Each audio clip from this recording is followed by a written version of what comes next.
I don't blame these Chinese for setting up this business, because at the end of the day, if there's foreign nationals come in, whether it's they set up hotels, wholesale, manufacturing, supplying services, restaurants, or mechanics or whatever, I can't blame them if they see opportunity and the locals are not taking advantage of that opportunity. You can't blame them for that. They're just doing what they wired to do, which is to create businesses and create market. When they go to a new region and they see the locals are just not doing anything, yes, you could argue that the government is not facilitating, and yes, you could blame the government. The government is not blameless in this situation, and I'll tell you why. Jamaicans who are interested in running any type of business, whether services or products or whatever, you need to start asking yourself a very, very important question. And that question is this: how comes foreign nationals from all over the world can come to Jamaica and set up businesses and be successful? Half the time they're not paying any taxes. Half the time they don't have the regulators coming down on them very heavily. And in many cases they can probably even get source funds from local banks, if not, because they got their own sort of mechanisms of sourcing funds anyway, to be honest. But I'm sure if they walk into the local banks in Jamaica or whatever, commercial banks, and they say, well, they want a business loan to set up a business, very few questions will be asked. They will get it. They're not going to ask them if you have 10 million acres of land, and if you have 100,000 cow and goat, and if you have all kind of unnecessary stuff just to set up a business. You know what I mean? They're not gonna put them through grueling sort of situation. But for Jamaicans, it's very difficult for them to set up business and get funding. Now, here's the other thing.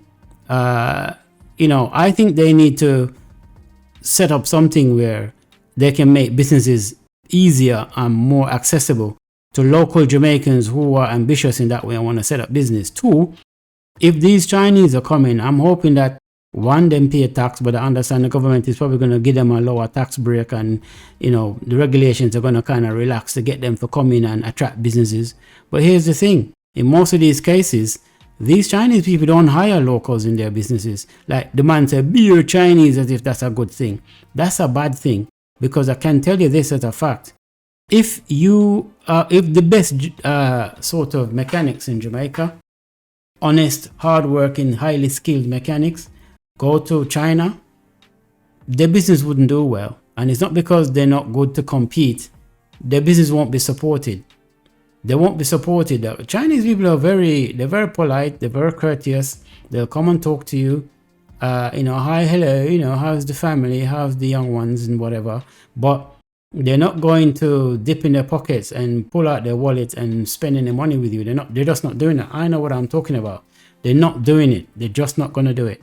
But the irony is they can come to other people's country, set up businesses, and those locals will, support the business dramatically, even to the point where the customer base is 100% locals, and they'll support it. They will not find the local people and support their businesses if they exist. They would rather go to the Chinese man or the Indian man, because they probably sell it a bit cheaper, and they don't seem to understand the basics economics, that even if Mars Joe down the road or Mary or Jean or whatever run a little business and it's a bit more expensive than the China man and the Indian man business, you still support them because their stuff is normally higher quality.